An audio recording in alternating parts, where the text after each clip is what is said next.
What is going on, my geeks, nerds, and cinephiles? Ryan from Ryan's Movie Talks here to talk about every movie from best to worst, good to bad, or mediocre. Are you ready to get started on this adventure with me? I hope you are. Today we are going to be talking about a movie that, objectively, pretty good, but I consider it to be my favorite movie of all time, and if you know me, you know exactly what I'm about to say. The Wolf of Wall Street. Wolf of Wall Street's a 2013 movie by Martin Scorsese starring Leonardo DiCaprio, Jonah Hill, and Margot Robbie. It tells the story of Jordan Belfort, a young stockbroker who creates his own company and gets into all sort of crime hijinks and stuff like that. And then he just has to figure out the rest of it. Now, this plot may seem a little boring or basic, but this movie is done so well. There's so much amazingness in this movie. Every second this movie is amazing from start to finish. I enjoyed every second of it, and I never even felt the 3-hour runtime.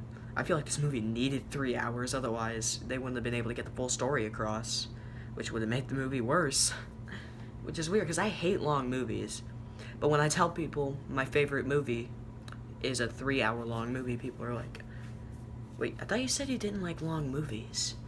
Which is a whole other issue, because most of the time their pacing is really weird. But Wolf of Wall Street, this movie does so many things right. What I consider to be my favorite part of it is the character of Jordan Belfort / Leonardo DiCaprio's performance of it. Now, I love Leonardo DiCaprio. He's my favorite actor of all time.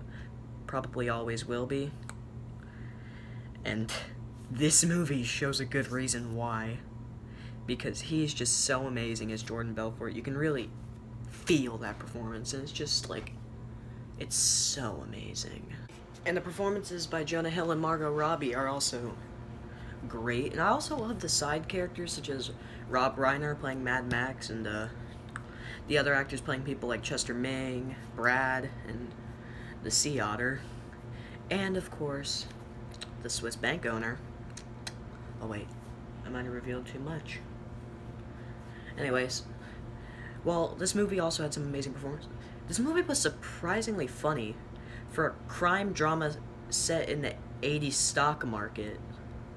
It is surprisingly funny. Like, anytime where Jordan wasn't on even when he was on drugs, actually, he was just hilarious.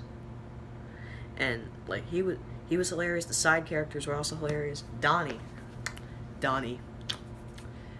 He's one of my favorite characters.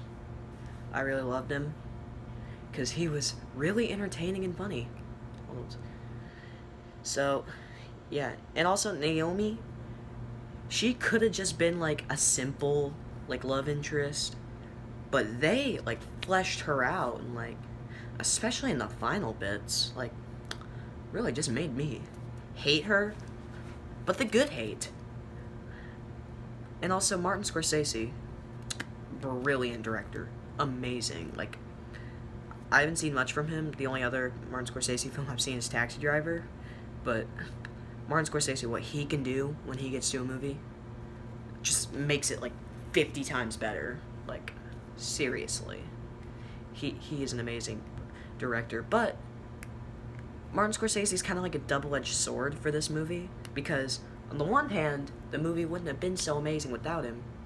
But the other hand, it's a little weird that this really old Italian guy made a 3-hour-long movie about sex, drugs, and money, which is a little weird when you think about it. But that shouldn't take away anything from the movie, because without him, it wouldn't have been so amazing and so fun to watch. And also the writing in this movie, God, amazing. And I also love the cameo that they made for the real Jordan Belfort, since this movie is based on a true story. But I loved it that he actually had to make a cameo. I loved it. And also just the plot of the movie, again, while it seems simple, is done so well with that Martin Scorsese touch. Because he can make any crime movies good, probably. I don't know, I haven't seen those big crime movies like Goodfellas.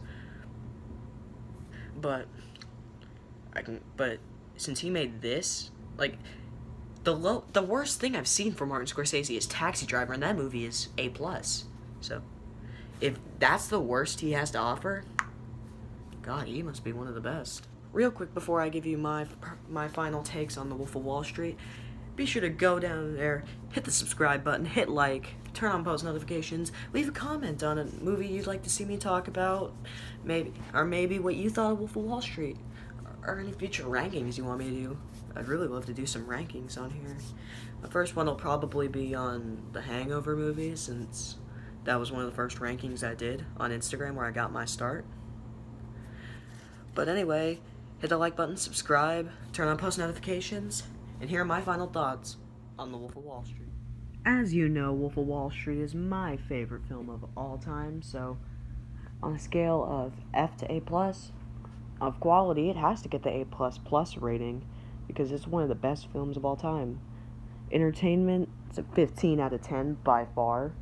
This movie is so entertaining, the characters are great, the performances are impeccable, the writing is top-notch, and Martin Scorsese's direction is just phenomenal.